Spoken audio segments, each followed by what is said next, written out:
Meus cumprimentos a todos que assistem ao nosso trabalho, que veem os nossos vídeos. Hoje vamos falar sobre fraternidade e convivência.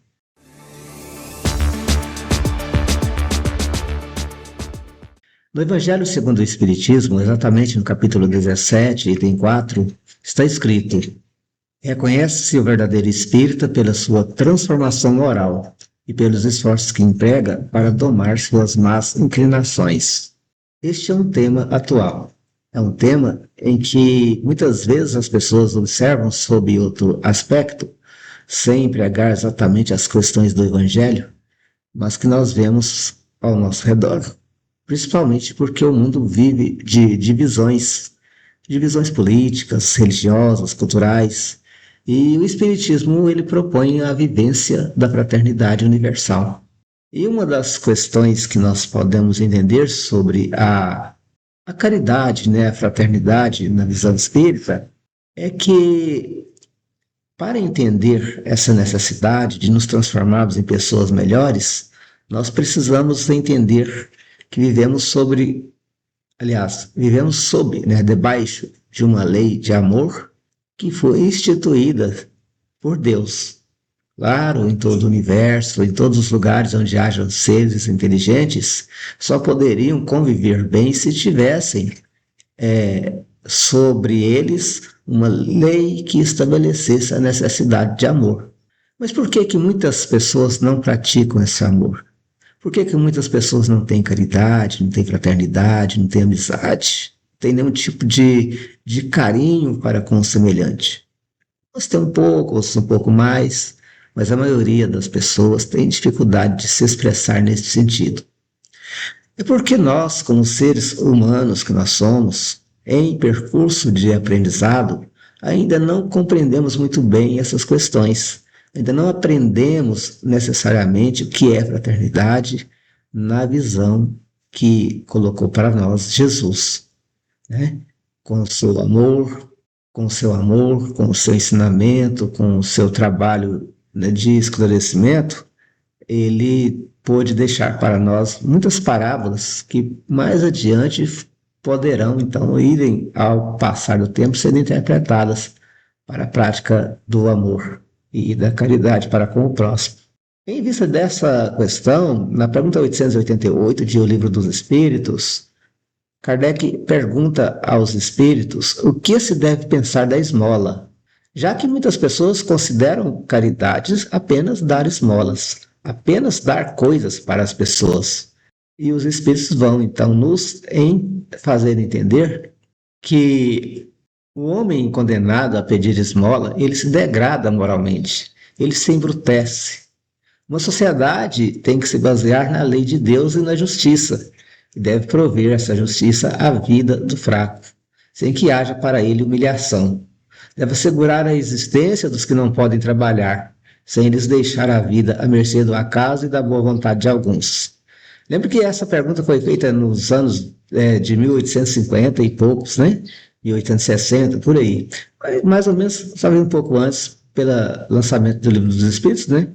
Então, a questão que nós podemos entender é que já naquela época já se compreendia a questão de dar uma ajuda social àquelas pessoas que não têm condições. E antigamente se falava apenas na questão da esmola. Mas a esmola, ela não é reprovada. A esmola, na verdade, é uma obrigação nossa ajudar aquele que precisa. Mas é preciso entender que essa pessoa não pode ser humilhada. A verdadeira caridade, a verdadeira fraternidade, ela é sempre benévola, é bondosa, né?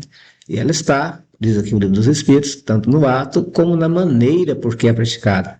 Precisamos, então, dar um valor duplo, né? Prestando esse serviço com delicadeza. Agora, vamos pensar, então, na questão da fraternidade universal, que já é em relação à nossa convivência com os nossos amigos, nossos irmãos, nossos parentes, os vizinhos, as pessoas da cidade, do lugar que a gente vive, do trabalho. É preciso que nós entendamos que o ser humano é um ser delicado, sensível, melindroso, e nós, podendo trabalhar isso com os nossos irmãos, podendo nos transformar em pessoas fraternas, nós vamos gradativamente nos aperfeiçoando na questão de fazer o bem. E com o tempo nós estaremos bem servidos, né, pelo nosso próprio trabalho, na questão do aprendizado, e também se acompanharmos as informações que os Espíritos nos dão, principalmente nas obras, né, de Chico Xavier, que a gente vê muito falar sobre a fraternidade, na própria obra de Kardec, né, no Evangelho segundo o Espiritismo, e em vários outros exemplos, tanto é que depois que o Espiritismo veio ao mundo, né, com o advento do Espiritismo, muitas casas de fraternidade, de ajuda, de apoio, foram criadas para auxiliar aquelas pessoas que precisam. Mas este não é o nosso objetivo principal. O Espiritismo, como uma doutrina fraterna e ilustrativa e elucidativa, né? mais adequadamente elucidativa, ela vai clarear a nossa mente e de todos aqueles que buscam, para que tenhamos como bandeira a fraternidade, a caridade.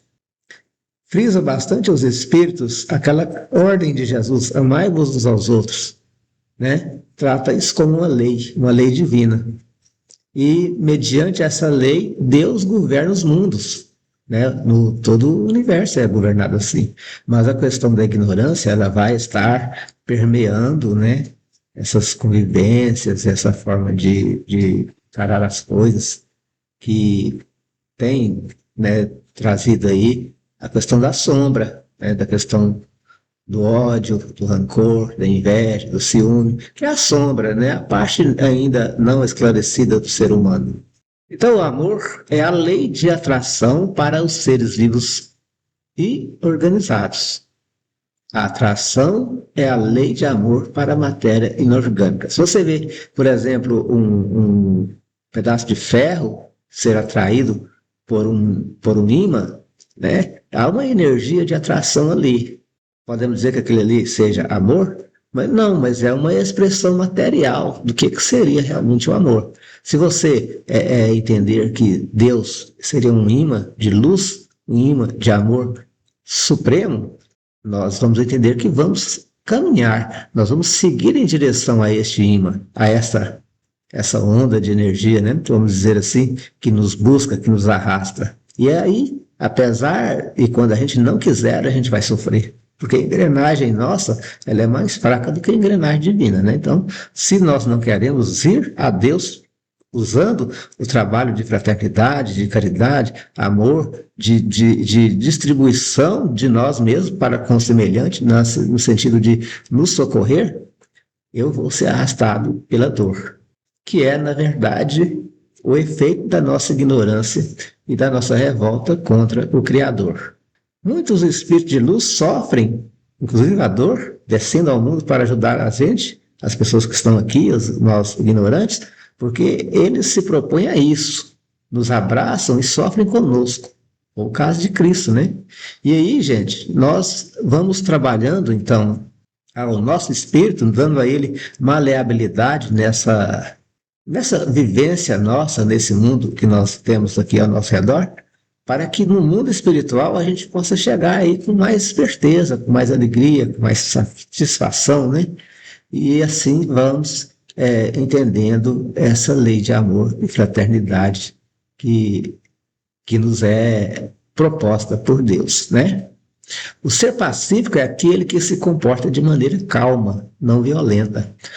O pacificador, quer dizer, aquela pessoa que quer trazer a paz, é o indivíduo que promove a paz.